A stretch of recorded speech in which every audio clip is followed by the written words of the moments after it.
Hello, everyone, and welcome to today's New Capitals webinar, 2025 year-end review, policy earthquakes, AI acceleration, and market implications. I am Deysi Davila, Prior Planner at New Capital. If you have any questions during the webinar, feel free to use the Q&A tool or the chat feature in the webinar menu at the bottom of your screen. We will answer those questions at the end of the presentation. Okay, before we begin, we're going to go ahead and launch a quick poll. You should see it appear on your screen in just a moment. We'll love for you to take a second to respond. Leonard will discuss the questions later on during this presentation. So let me quickly launch that for you guys. While you answer the poll, I'll read the following regulatory disclosures.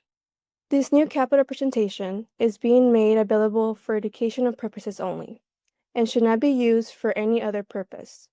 The information presented does not constitute and should not be construed as an offering of advisory services or an offer to sell or solicitation to buy any securities, related financial instruments, financial services, or other services.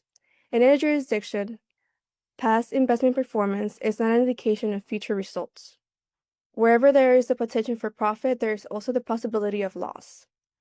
Certain information contained herein concerning economic trends and performance is based on or derived from information provided by independent third-party sources. New Capital believes that the sources from which such information have been obtained are reliable.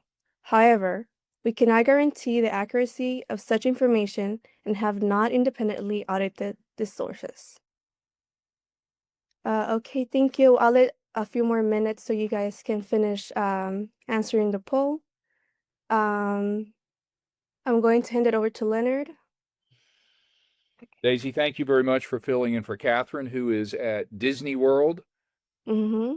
right? Of course, yes. She's enjoying Disney World right now with Griffin. I've been there once. Have you been there? Yes, I have. You've A been to Disney couple World? years ago. I'm sorry? You've been to Disney World? Yeah. Yes. How about Disneyland? I've been to Disneyland. No, I haven't. Just Disney World. My family and I went to Disneyland one time in the winter, like in December, and it was really cold. It was like a cold, sleeting kind of day, and we were the only people there. It was No, I went during summer and it was really bad. It was packed, sweaty, super hot, and super just hot. walking around with a lot of crowds. Yeah, I'm not sure which is better, but we had the place to ourselves. It was empty. It was, I don't know, it was a little disconcerting. My kids didn't like it. They're like, I don't want to go back. Okay, we're at 75%. I'm not sure you want to. Okay, let's go ahead at 75%. Okay. And Question then, one. okay, you should be able to see the results now. Which of the following best describes your level of confidence in U.S. democratic institutions right now? 1 out of 21, strong, the guardrails are working. 2 out of 21, uneasy. And 86% are deeply concerned that we are nearing an authoritarian risk. Nobody said I don't have enough to say. This pretty much mirrors and this is the same question for those of you who attended our conference, pretty much mirrors what we saw back in October. I would say maybe a little bit stronger on the deeply concerned.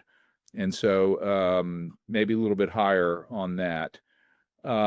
Which economic risk currently concerns you the most? Inflation, 3 out of 20, and 80%, 16 out of 20, politics, and 1 out of 20, market concentration, something that's very much in the on the minds of investors these days, as we have a handful of very large companies that continue to get larger. And this also mirrors what we saw, although I would say even heavier on politics. I think probably around 70% back at the conference in November were most concerned about politics. No one concerned about interest rates now, and no one was concerned about interest rates back then.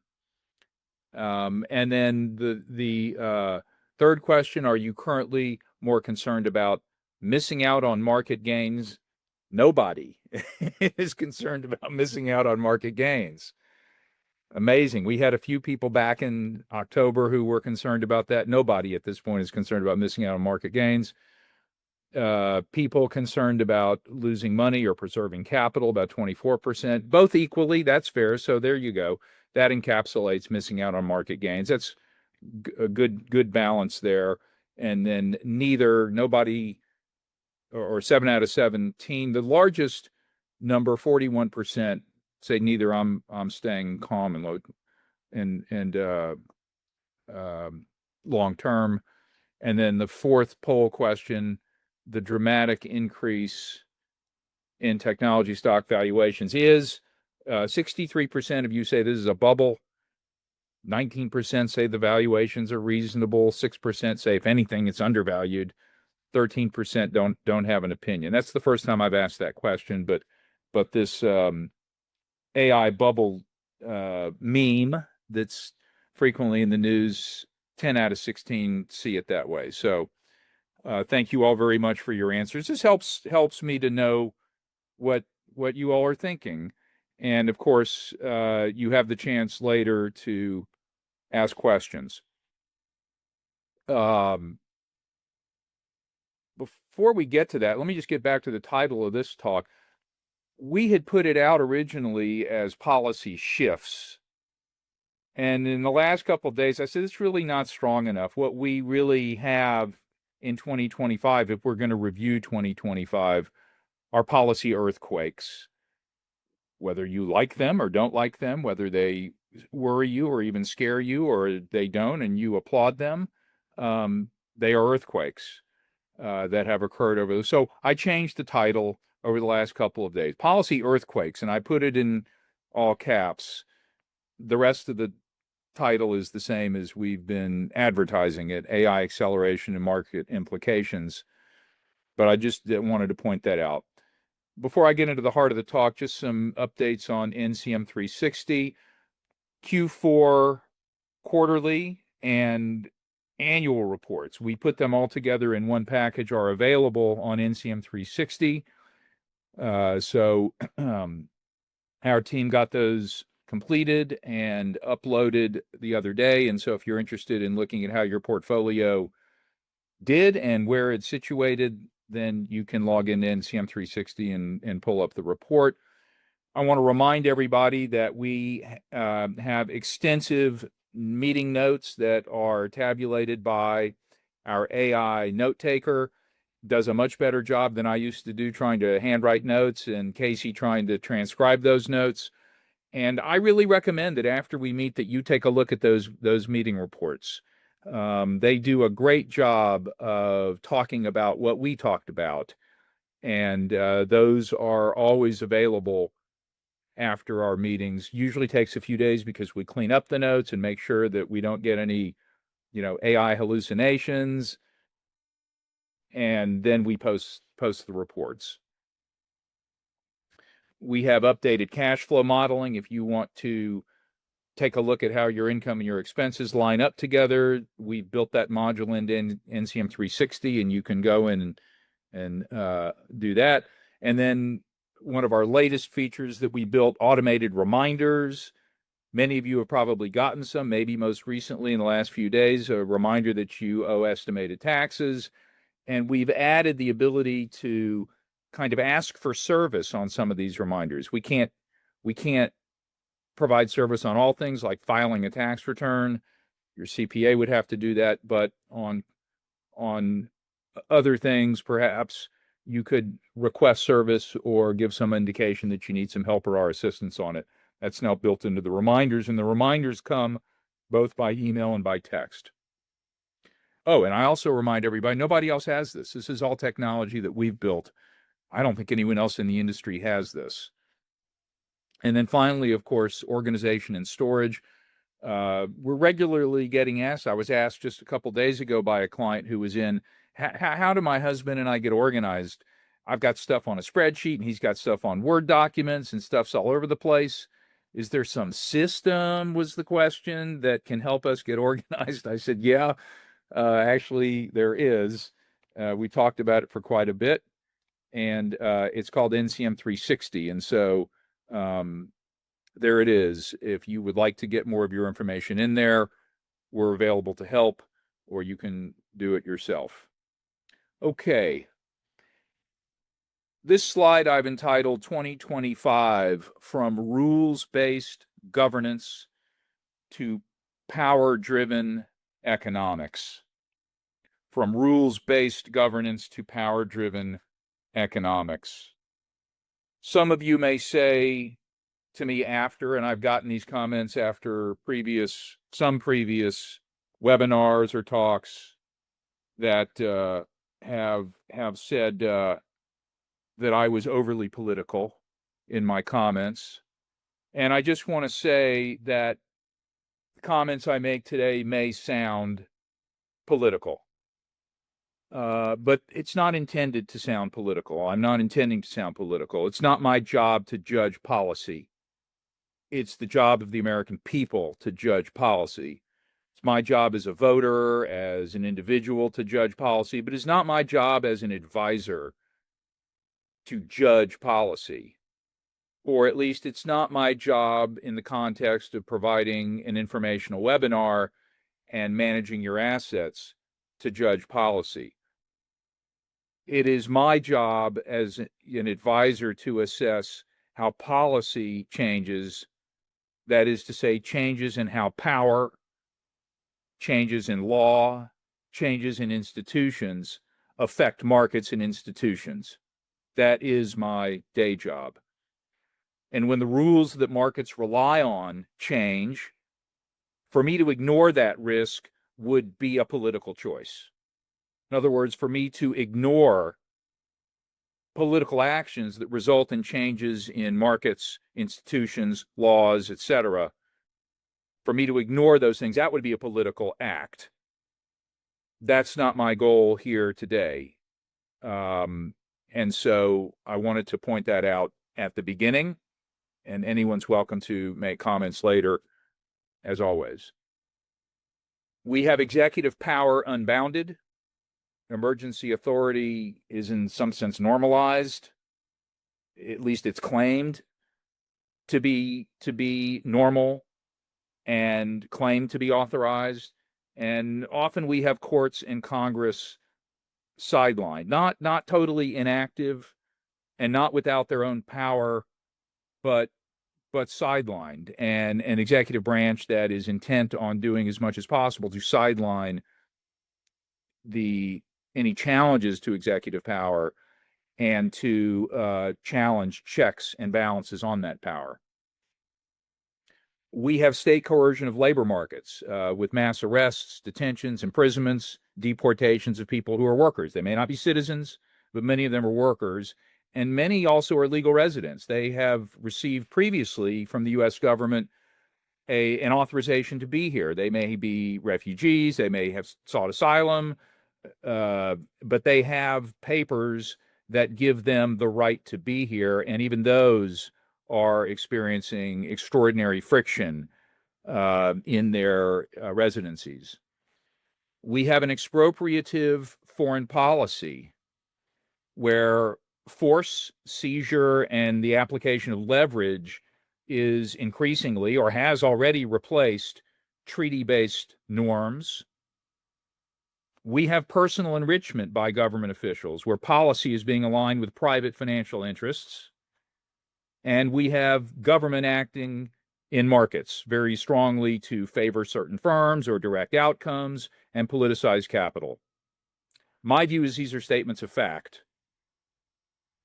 We are not Merrill Lynch. We are not Morgan Stanley. We are not J.P. Morgan. New Capital does not suffer from the same impediments of being able to face these facts because we don't have to rely on the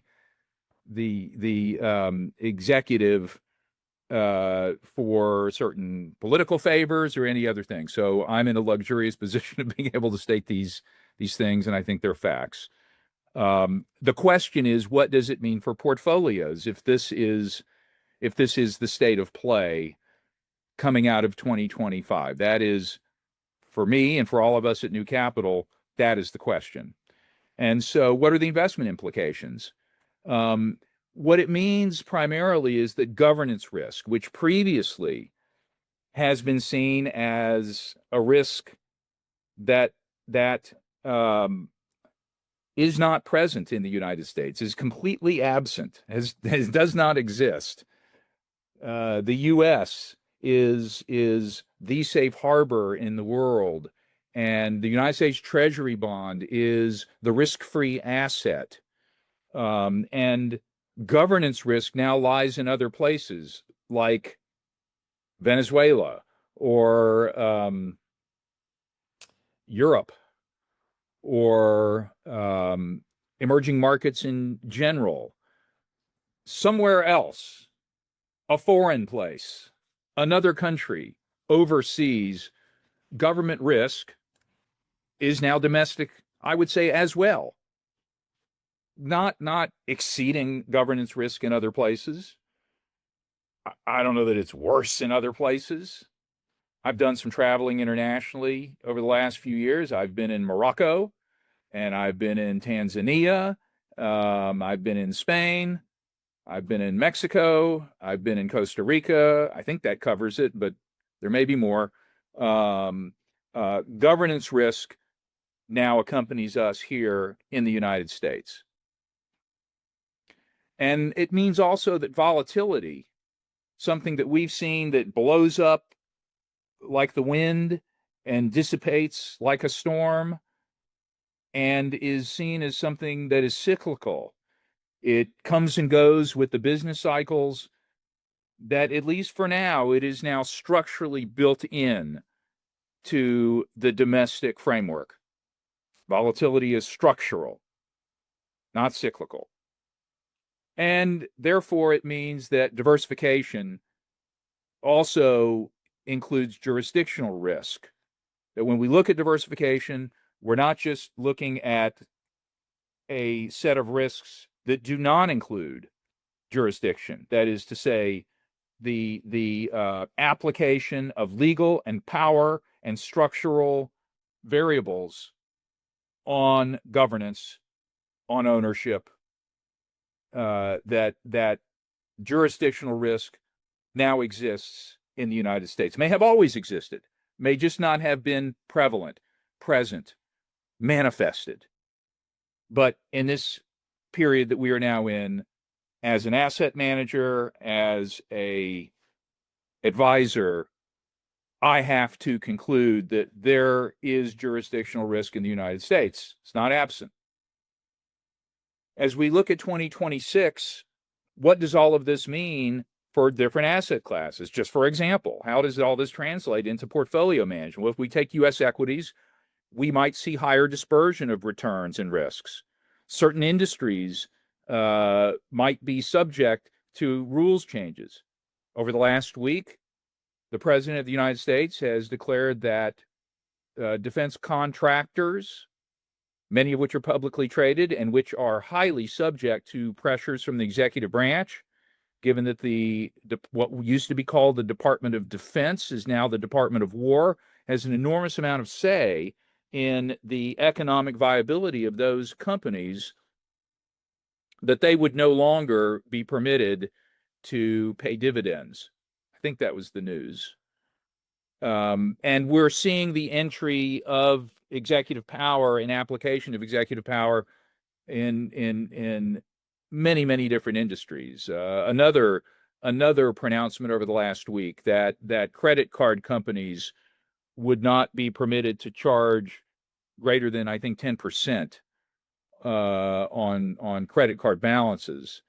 And look, I'm no fan, and I don't keep a credit card balance because I sure don't want to find myself paying in excess of 25% interest charges. And it is absolutely the case that these interest charges have crept up over the years, higher and higher. That said, as an investment advisor, I have to think about, where does the power to charge whatever interest rate for loans lie, and does it lie with the President of the United States? So we could see higher dispersion of returns given application of executive decision making. It means that international equities provide us with diversification of governance risk. There are countries in the world that have different governance structures, and there would be some who would argue that they have more modern governance structures, stronger governance structures, more less Byzantine governance structures. Not for me to argue that politically, but it is for me to put capital at risk with the full knowledge that that may well be the case, and I think it is the case. And there are countries where governance is less robust than in the United States, no doubt about it. In the area of credit, it means that we could have greater event risk, and that it might lead us to be concerned about lower quality loans, because when we get event risk, lower quality loans sell off more strongly than higher quality loans. In the question of real assets, real estate, for example, jurisdiction may well matter more than it used to. For example, what is the prognosis for Minneapolis real estate this morning? Either residential or commercial? I don't know.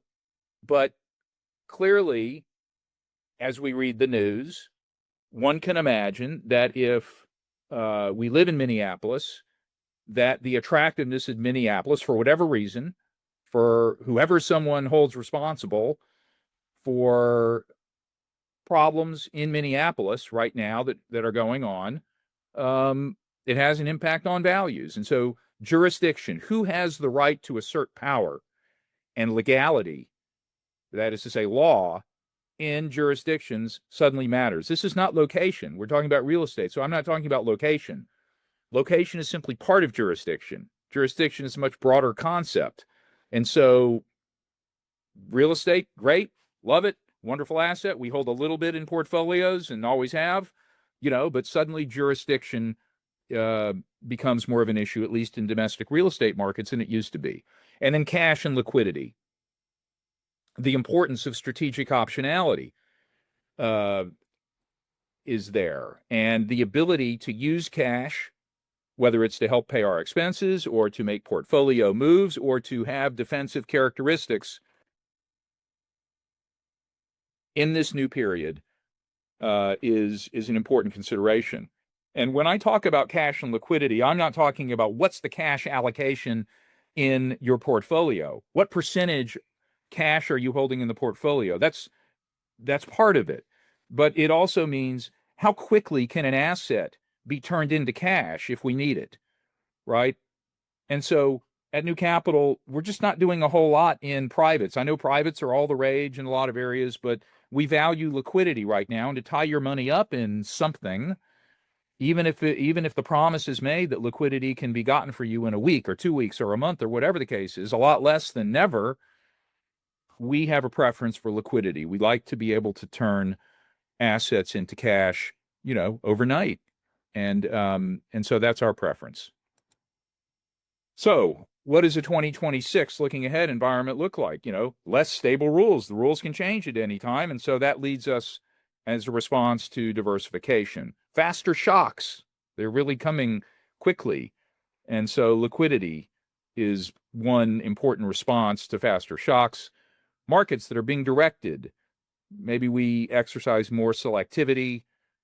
And we have done that over the last couple of years with our stronger allocation to international markets, which paid off very, very, very handsomely in 2025. And Jaycee will be talking about that and showing you about that.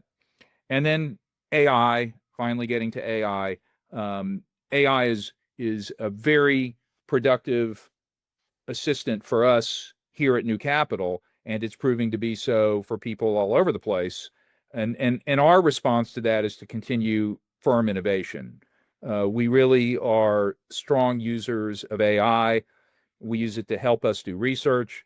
We use it to help analyze documents, things like estate documents and other legal documents. We're able to get much faster feedback than if we submitted it to a legal counsel who took several months to get back to us and let us know. And so really AI at its heart is a productivity enhancer. more than anything else, and that's going to continue.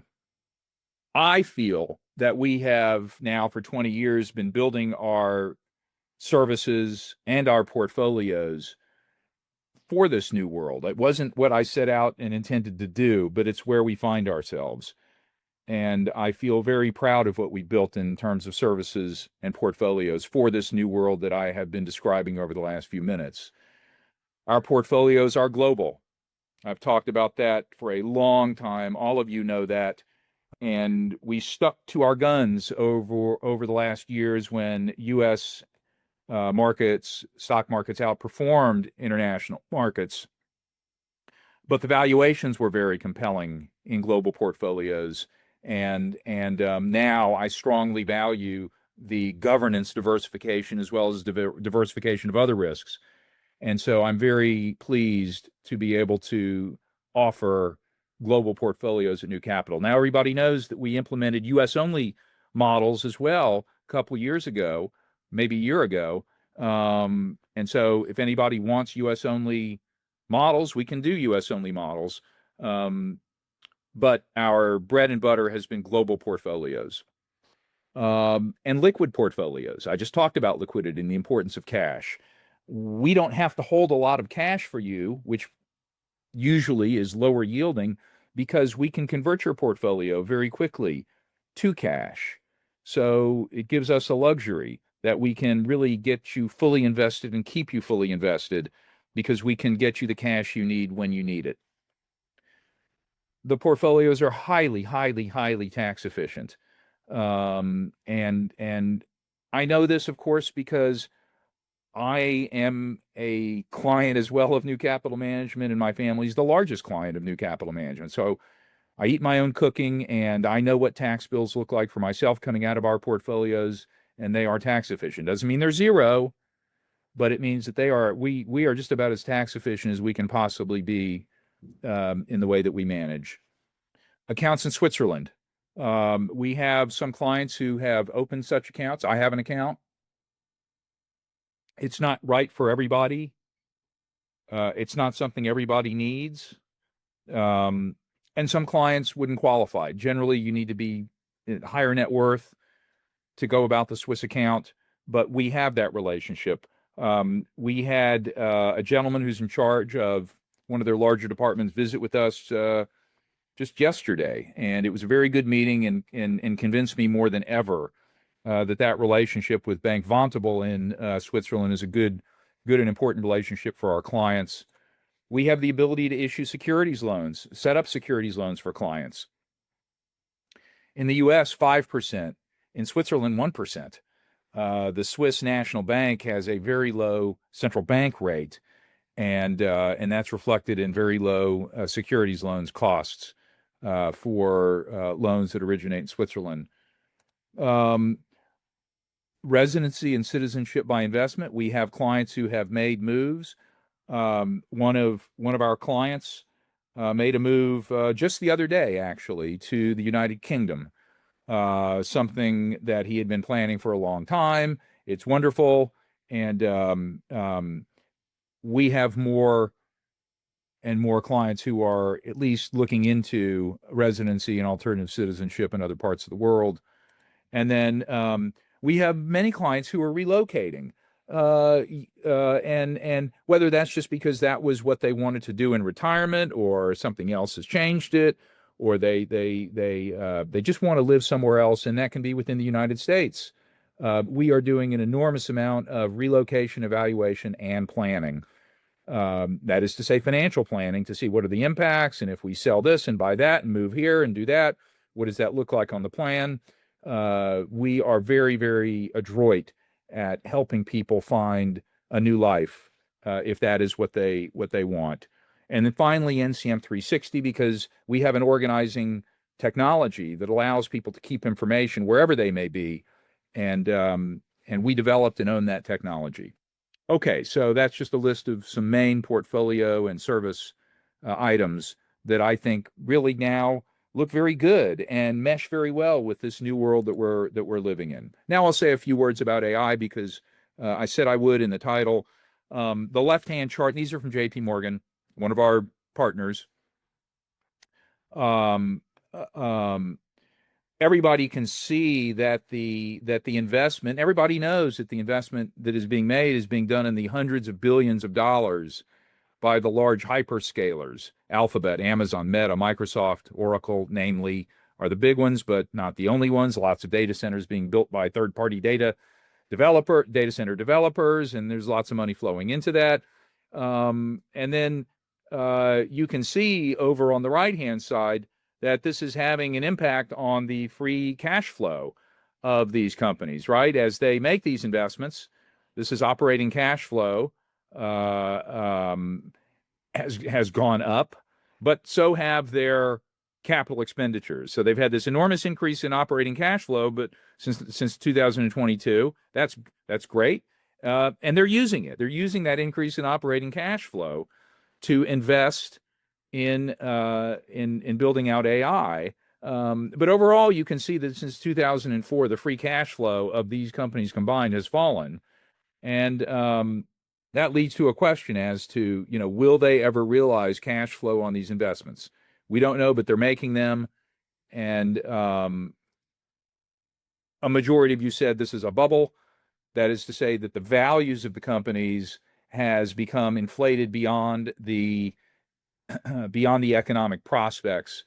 We'll see. This slide over on the right gives some hint that their free cash flows are falling as they make these investments. Interestingly, this is a slide that talks about the implementation of AI. You can see that really the main slide is the one on the left. That we still have the percentage of all firms reporting use of AI. It's a minority. This is December 2025, and in all of these different functions and sectors, information, business, professional and technical, finance and insurance, I guess New Capital would fall here. In all of these cases, 32% in the information, professional and technical industries is the highest rollout percentage in any of the industries, all the way down to transportation, warehousing, accommodation, and food services. Under 10% have used AI in any business function. And so in terms of AI actually being used, and I think this is probably similar in households, and in terms of AI being used in consumer households, it's probably still a minority. Somebody may have dabbled and typed something in, but we have yet to see the full-on majority adoption of AI in business. And so much of the future, that is to say, the use of AI, the implementation of it, the realization of the benefits of it, remain far out ahead of us. What that means is that we are not likely to see the end of this story anytime soon. This is a long-term story, both on the implementation side, on the development side, and it's going to be with us for a long time, long time to come. That doesn't mean that the valuations are not bubbly, but the reality and the actuality of the technology is that much remains out ahead of us in reality.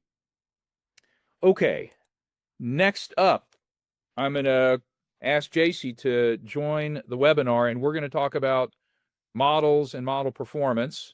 I also want to tell everybody, I think it's okay for me to right? I think it's okay for me to say something? Sure. Okay, good. Yeah, last year, right, you became the vice president of the company? 24. 24? Yeah, 2024. Okay, I lose track of time. I turned 60, and that's what happens. And here in 2026, you're going to become a mother. That's right. So I want to let everybody know so that you can say very nice things to Jaycee and congratulate her. And you'll be out on maternity leave middle of the year, sometime middle of the year. Yeah. So I wanted everybody to know your happy news. Yes, thank you. And I wanted to be the one to announce it to them on this webinar. Thank you so much. Okay. All right, everyone. Well, good All right. afternoon. I'm going to be taking you through some 2025 performance today. And so, Leonard, if you will advance the slide for me, please.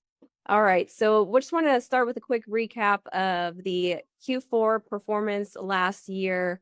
Another decent quarter for the year. We have all of our models here listed on display, 0 through 10, meaning, all bonds all the way to all stocks. And then we have our 4 different flavors or variations of each model. So global core, as Leonard was saying, that's kind of our bread and butter, that core portfolios that are internationally invested, but also have the US allocation as well.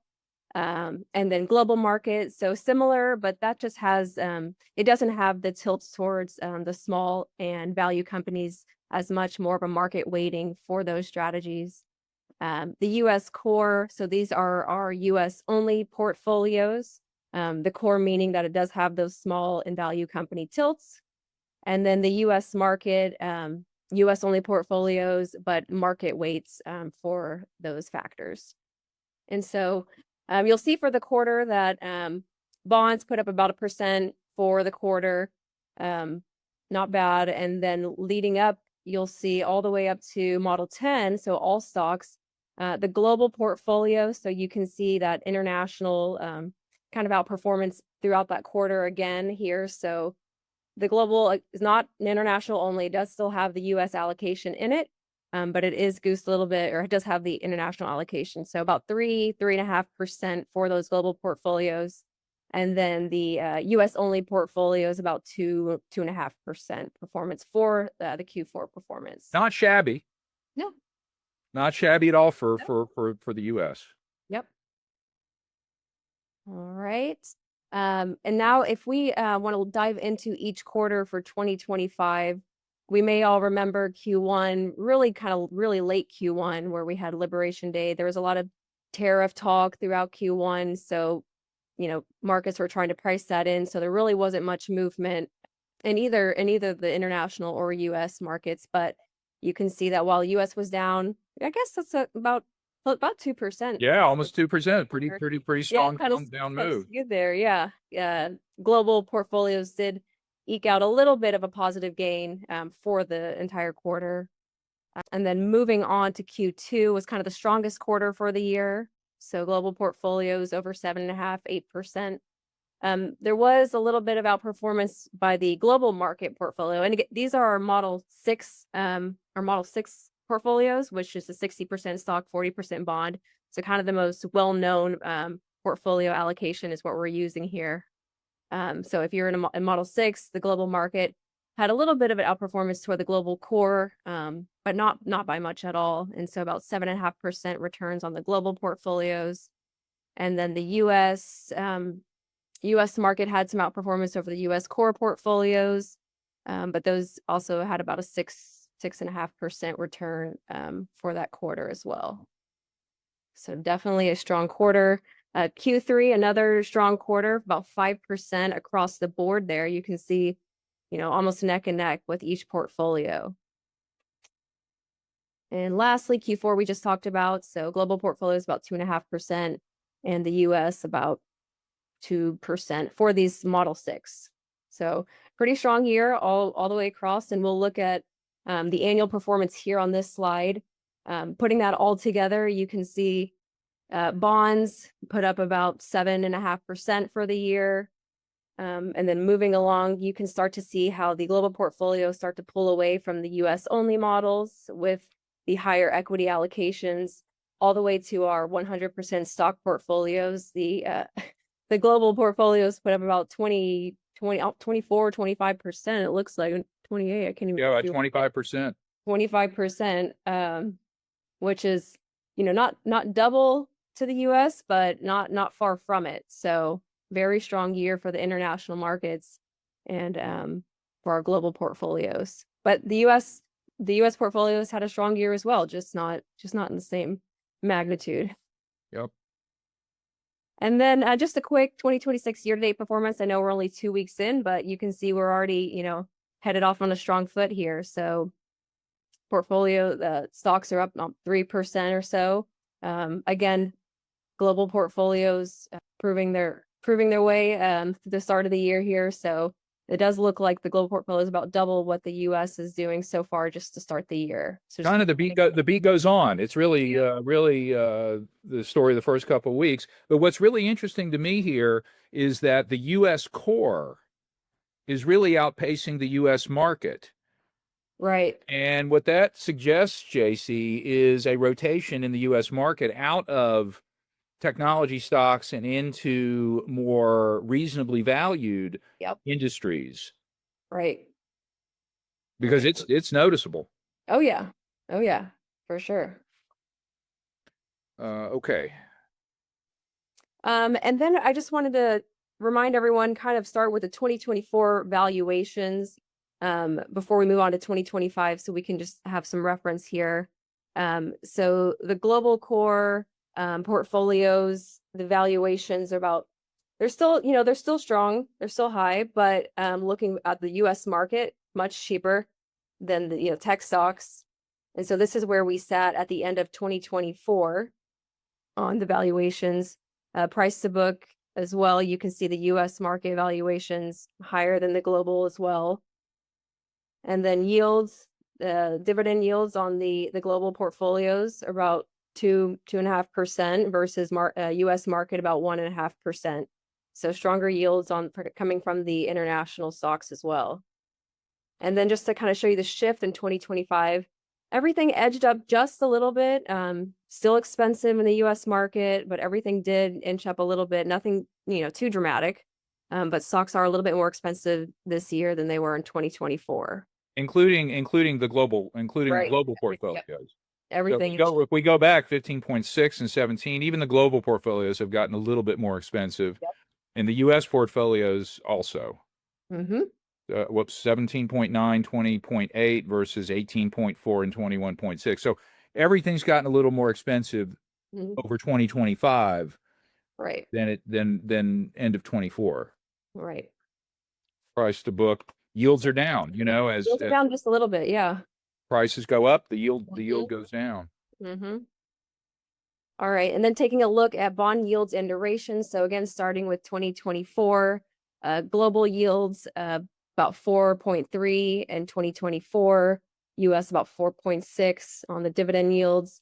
And duration, the global portfolios had a little bit lower duration than the US portfolios, about 2.5 years versus almost 3.5. And then if we look forward to the next year, so 2025, we can see that yields have come down a little bit, both global and US. So about 40 basis points on the global. What was that about? What was the US? 4.3 down to 3.9. Mm-hmm. Yields have dropped because bond prices have gone up. Mm-hmm. And 4.6 down to 4. About 10 basis points on the US. So not quite as much. And then duration has gone up a little bit. So you can see now we're closer to 3.5, 4 on the duration as Fed funds rates has gone down. The yield curve is normalized a little bit. So duration has increased as well. So model portfolios and diversification. So we can diversify your portfolios by account type. If you want to hold different models and different types of accounts, we can easily do that. We just basically create a second identical account and put whatever model you want into each different account. And that way you'll have the separate reporting to see how performance is doing between those models. We can, do any percentage, 50-50. We can do just a little bit, 10% of one account, whatever you prefer.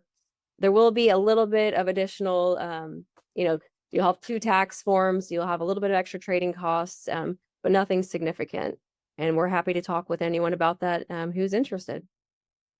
That's it, huh? That's it on that part. Okay. Current market conditions. Chart on inflation, and this is where we're at right here. And thank you, Jaycee. The December of 2025, 2.7%. This is CPI inflation. And so inflation, the goal of the Fed has been to get it back to this period here, around 2%. Look at that, 2018 to 2021. But it's inflation is sticking pretty stubbornly closer to 3%. And historically, if you go back to 1928, the average inflation rate has been 2.9%. It could be argued that this is just some sort of anomaly of a period, anomalously low, and that this is really more like it. And I think that all the politicians have done I've said this before, done a very bad job of explaining to the American people that lower inflation does not mean lower prices.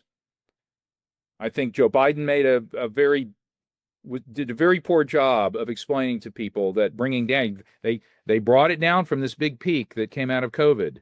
But it doesn't mean that prices, not once did prices come down here. Even as this inflation rate was falling, no prices came down. It just means that the price increases came at a lower rate. And that should have been what was being explained to people. The government needed to level with people. Prices aren't coming down. Prices rarely come down. Inflation is a phenomenon of the modern capitalist world. It's built into the system by central banks through their money supply management. And it would be nice if, and President Trump is also telling people prices are going to come down, but they're not. The only way prices would come down is if the inflation rate went negative, and we got what's called deflation. And yet, the government and government officials and representatives of all stripes, not just presidents, will tell people we're going to get prices down, when what they really mean is they're going to get inflation down. That's not getting prices down. Not one of these periods, not one of these months that you see in this chart did prices go down. Prices went up every time. This is employment. There are concerns about employment. We are hearing from clients that their adult children graduating college, it's not so easy to find a job. Maybe some of you or all of you are hearing that anecdotally in your lives, or you have children who are emerging into the working world and finding the going kind of rough. Of course, AI and the idea that AI as a productivity enhancer, well, a productivity enhancer means that you have less need for humans to do work that they previously did. And we're hearing about changes in the structure of white collar industries, and that senior managers now are able to get answers quickly from AI, so they don't have to hand it off to an intern or a first year associate, et cetera, to get those answers. They can get it quicker and accurately by simply posting a query. And that's putting downward pressure on hiring in those industries. And I've been seeing articles that maybe college graduates are going to need to look not into professional services and those types of areas, but into more blue collar areas. So employment and the future of employment is a very, very, very big question. Elon Musk has made some pronouncements that we're all just going to be sort of on permanent vacation. There'll be no jobs. The robots and AI are going to be doing all the work. I don't know. He's much more futurist than I am. But what we can see here in these charts, I'll point out just a few things, is that we since 2021 and this big rise in employment coming off of the COVID pandemic, we have had a steady fall in the change in payroll gains. And we can see that the 3-month average as of December 25 actually was negative. We actually had negative payroll gains for the 3-month average, let's say Q4, although in the month itself of December, we had some gains. You can see that right here. But there was the October surprise of the big loss in jobs right here. So when you put this together with this and this, we've had negative payroll gains. And you can see here wage growth. This is particularly concerning, that wage growth, which was very strong in this period coming out of the pandemic, has begun to fall back. Now it's falling back to more average territory, so that's explainable and maybe expected. But we're right now here at this point in wage growth. And of course, wage growth has been a very, very big problem for working class people and lower income people, because for so many decades now, 2, 3 decades, wage growth stalled out. And so we see this steady fall in wage growth here. And we see recently this gray line, an uptick in the unemployment rate.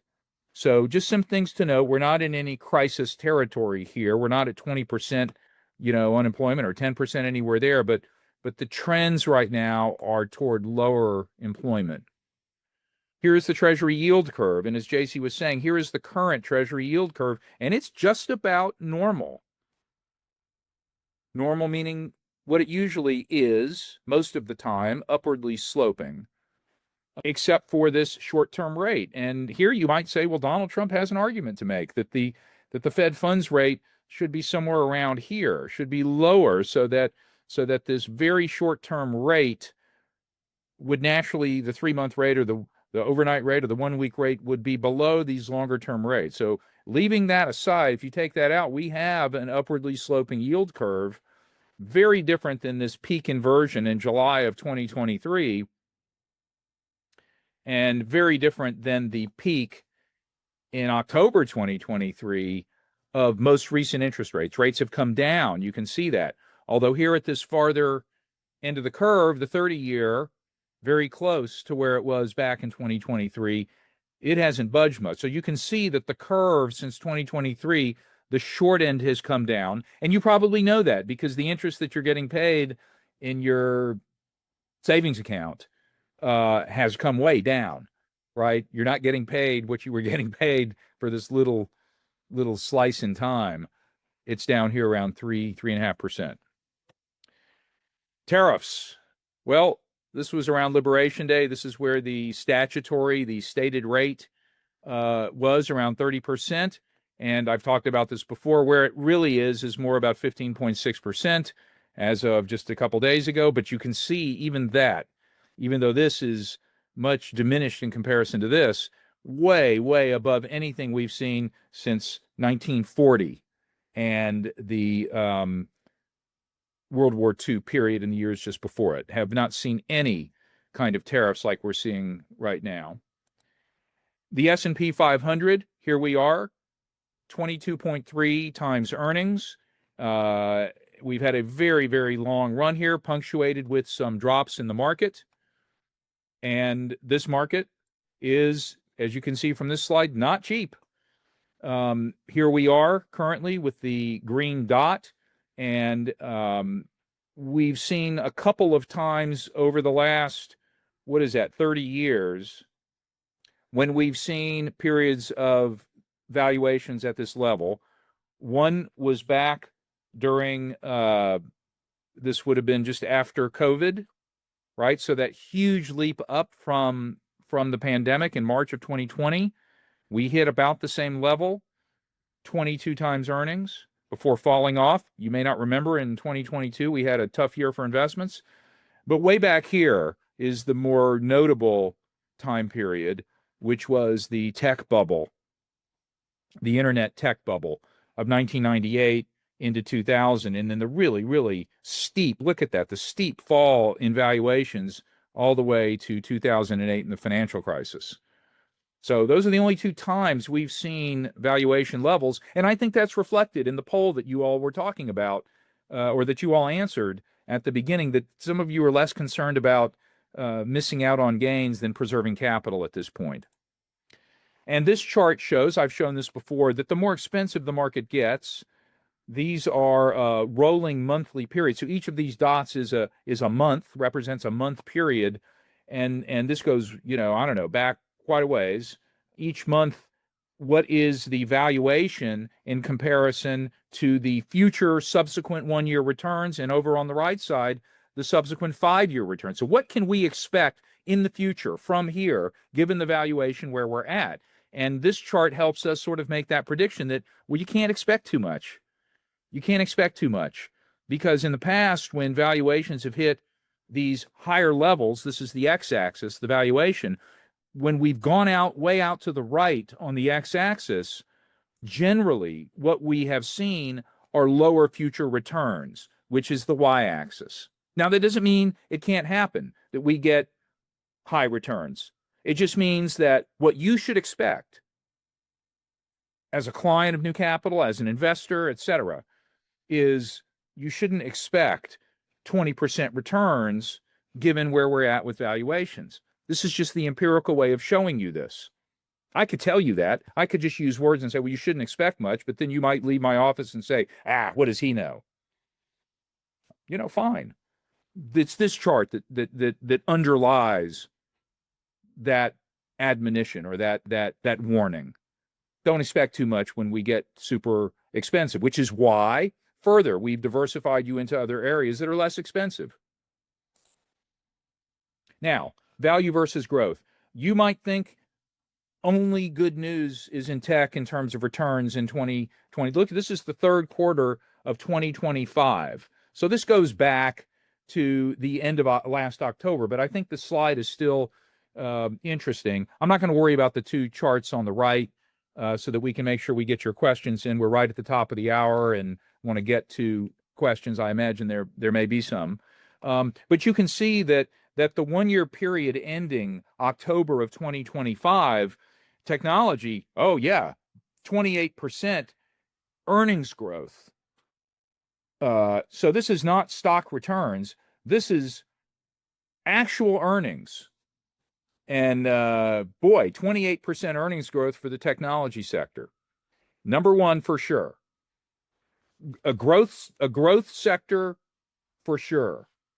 But look, utilities, a value sector, industrials, a value sector, financials, a value sector, materials, a value sector. All of the subsequent four leading sectors in terms of their earnings change and earnings growth were all value sectors and weren't too shabby in comparison to the 28% printed by earnings growth printed by the tech sectors. 22%, 21%, 17% change in their earnings. Only these two were negative. Energy, no doubt driven by the drop in oil prices, and communication services. No doubt driven by, I don't know what it's driven by. Honestly, I don't. I just know that I've had a lot of trouble with my provider, Verizon, lately, including yesterday when the whole network went out. And maybe customers are just, getting tired of their provider. If anybody really likes their provider, please let me know. I'd like to know. I may be in the market. Okay. S&P 500 concentration. You can see that over on the right side, weight of the top 10 companies in the S&P 500, Apple and Alphabet and NVIDIA, etc. As of just a couple of days ago, they have now reached 40% of the valuation of the S&P 500. Now, they represent 30% of the earnings. Okay? So their earnings are valued more highly, obviously, by the market. But those top 10 companies now account for 40% of the value of the S&P 500. For good reason. They are incredible companies doing incredible things and selling lots of chips and phones and software and advertising, etc. But the market knows it and values them that highly. So this is a slide that really brings home to you how concentrated the S&P 500 is. 4 out of every $10 of valuation in the S&P 500 are contained in the top 10 companies. And you can see this is a historical reading on the left of that. The PE of the top 10 and the remaining companies in the S&P 500. Right now, the top 10 are trading at 28.9 times earnings. All the other 490 companies, 19.3 times earnings. So everybody else trading much more cheaply than the top 10 companies. Okay, Jaycee, I think you're coming back to help me with this one. Yep, I'm here. So model changes. So with everything we've talked about today, what changes have we made throughout the year to the model portfolios? So our 2025 model change recap. So early in January, we introduced a new tactical alternative sleeve. Right now that includes IBIT, which is our Bitcoin holding Berkshire, NVIDIA, and Alphabet. And this is just a way that Leonard and I can tactically put some holdings in here that we think will help portfolios and strategically be able to size it appropriately to clients' portfolios. So not to overdose in any one area. And we think that's done very well this year. And it doesn't helping the portfolio doesn't necessarily mean in terms of returns. The Berkshire holding is intentionally, and I will say something about Warren Buffett in just a moment. I meant to make a slide, but I didn't. So I'll say some words after we do this. Berkshire is there as a defensive holding, Right. more than anything, right? And so it's there because it has very, very notable defensive qualities in the event of market drawdowns. So we want everybody to understand that tactical doesn't necessarily mean we're seeking only positive returns. It could be that we want some defensiveness, and so that's there for that purpose. Okay. We increased international allocations to both the equities. That may have actually even been late in 2025, but also to the bond allocations. We added a few, we talked about at our webinar, we added a few new unhedged and hedged international bond holdings. As Leonard talked about earlier, the governance risk, we wanted to increase diversification in that area as well. And currency risk. And currency risk, yep. The US dollar had a rough 2025, and it could continue because very often when governance risk goes up, that is where it can manifest is in currency risk. And so we made these decisions to make sure that clients had some currency diversification as well. Increase the bond duration. We showed that in a couple of slides with the treasury yield and just the portfolio bond duration increasing over the past year. We now see that as the Feds lower the rate, the short-term rates come down and the higher yields are in the longer-term rates, but we didn't do it all at once. We did it incrementally. And so we think that's been a good position as well. We've reduced treasuries, again, back to the governance risk. We didn't abandon the treasuries, but we did want to reduce exposure to them across the bond portfolios. And so we've done that.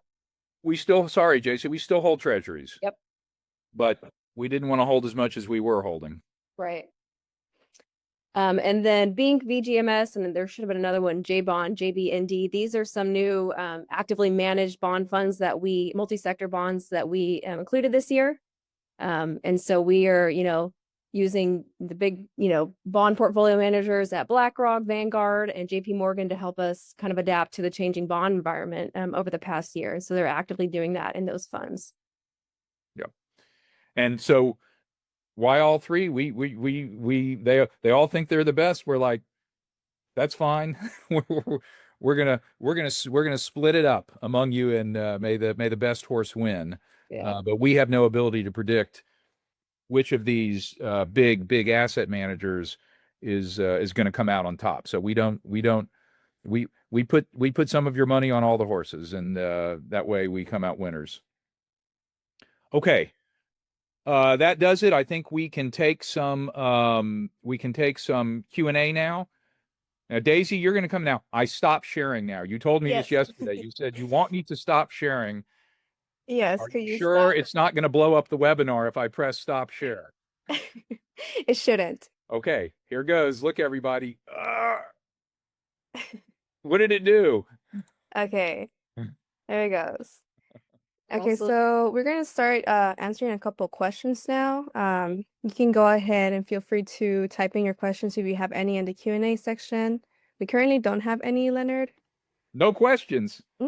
So far. But okay, here comes the first one. How will the international markets respond if NATO is dissolved? It's ambiguous. One of the big trades has been European defense, as the Trump administration has given every indication and has taken steps, including in Ukraine, to pull back from the U.S. defense commitment in Europe. The German, especially, defense sector has really done well, the stocks, as Europe recognizes that it's going to have to do more to defend itself. And I think that even that trade continued and had another good day or two after President Trump has been rattling the saber over Greenland with Denmark. By the way, my daughter Abby leaves tomorrow for a semester abroad in Denmark, and I just, it's a little crazy, really, I think is the word, to send her off to Denmark while our government is in conflict over territory with that government. So anyway, I just thought I'd mention that. So it's ambiguous. It could be that if NATO is dissolved, that European defense trade really gets amped up. I would think that would be one of the results. I mean, if NATO is broken up, NATO has been an alliance intended primarily to defend against Russian aggression, whether that was aggression during the Soviet Union or aggression now. That has been the major goal. That always was the major goal. And so it's not hard to see that you could see a real enormous, maybe the biggest ever rally in European defense stocks. And or it could be that it's already in the price. And what we've been seeing with the rally in European defense stocks is an expectation by the market that NATO is going to break up. And it's already there, and we get a day where nothing happens. The stocks are flat, or they sell off because there's the old saying in investments, buy the rumor, sell the news. Or a third possibility is nobody ever expected that it would happen. Everybody thought that this talk by Donald Trump has been just negotiating posturing. Nobody thought it would happen, and markets don't like it. So it's a great question. Unfortunately, I don't have any certain answer. I think alliances are good, and I think this alliance is still needed, given who runs Russia. A mobster criminal, a violent mobster criminal who was a KGB agent, who never should have been allowed to take power in Russia, but did. And frankly, that one, I mean, if we want to trace back the world's troubles right now, we would trace it back to one appointment, Boris Yeltsin's appointment of an unknown bureaucrat named Vladimir Putin as his prime minister. That let, the evil out of the cage again. After all those years of Cold War and containment, to put a KGB agent back in charge of Russia, it's inexplicable. And frankly, I hold Bill Clinton responsible for that. Okay, next question. Okay, the next question, is it too late to invest in gold? I knew I was going to get a gold question, and all I can say is, I'm sorry we didn't invest in anybody. Am I sorry? I don't know if that's the word. My view, I've been very strongly influenced by Warren Buffett. Oh yeah, I was going to say some words about Warren Buffett. Warren Buffett never liked gold, and he had a really good story as to why he never liked the investment in gold, and I'll tell you the story in a minute. I know gold was up 60% last year. If we had put it in the portfolio, it might have gone in, let's just say 2% allocation or something. That's generally what a lot of allocations look like. So if it's up 60%, and what's 2% of 60%? That's about 1.2%. Might have been about a 1 to 1.5% difference in your portfolio performance. So not nothing. Gold sat for many decades and did nothing, absolutely nothing for many decades. But given where the world is at, gold and silver too are having really strong periods. And my objections to gold, well, I'll tell you the story, how Warren Buffett thinks about gold. He wrote about it in one of his annual reports. He said, all right, I'm going to give you a choice of investments. If we took all the gold in the world and we melted it down, we took the gold out of Fort Knox and we took it out of everybody's jewelry drawer, cabinet at home, and we, all the industrial uses, we brought it all into one place. Let's say we brought it to Minute Maid. Is it still called Minute? It's not. Daikin Stadium. Daikin Stadium, it's called here in Houston now. Yes, it is. Let's say we brought all the gold to Daikin Stadium. You know what? That's not a very romantic image. One of our clients I know is from Boston, and they're on the call today. We're going to take all the gold to Fenway Park. And we're going to bring it in, and we're going to melt it down, and we're going to make a cube. That cube would fit the infield of Fenway Park. All right, so you should have an image now of a cube where one corner's on first base, one corner's on third base, one corner's on home, and the other corner's on second base, and it's as tall as it is wide. That's the cube. And at the time that Warren Buffett wrote about gold and told this anecdote, he said you could take that investment, all of that gold, or you could have all the arable land in the United States, all of the farmland that could grow crops and orchards and everything, all of it. And you could have, I don't remember the number, something like 5 Exxon Mobils also, in addition to all the arable land in the United States. And in addition, you could have $1 billion of walking around money. So those are the two choices that you would be offered. And Warren Buffett said, what could you do with that gold? What can you do with it? You could pray to it, I guess, or you could go stand on top of the cube or something like that. There would be some industrial uses for it. But Buffett always said, I'll take the arable farmland, the 5 Exxon Mobils, and the $1 billion over the gold. And so this was a mental thought experiment to how to think about whether you want to own productive assets or you want to own a commodity that does well when people are scared, but the rest of the time doesn't have any practical use. Our solution, Jaycee and my solution, was Bitcoin. We felt that Bitcoin was an improvement as a store of value. It's digital gold. It's gold of the future. And so we added an allocation to digital gold rather than old-fashioned gold.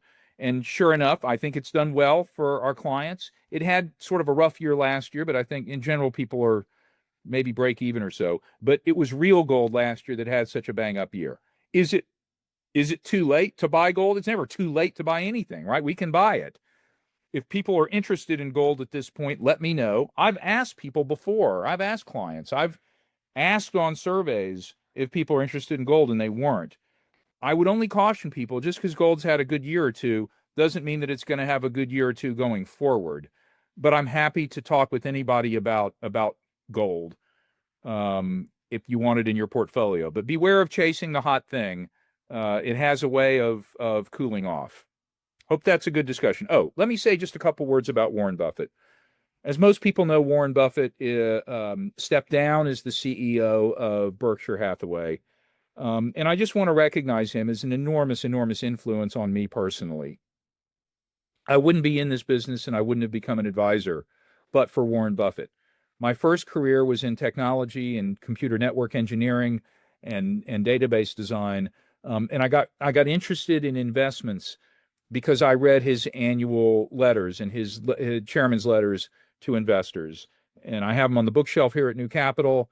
And there will never be another person like him. And so I just in public and to our clients want to say thank you. It's in your portfolios, Berkshire Hathaway. He made an investment record that is unlikely to be duplicated. But above all, he was a teacher. He was devoted to teaching other people. The story I just told about gold was an example of the sort of teaching he would do, teaching that people could understand. And long after he is gone, and he is now he's in his mid-90s and he can no longer serve as the chairman and CEO of Berkshire.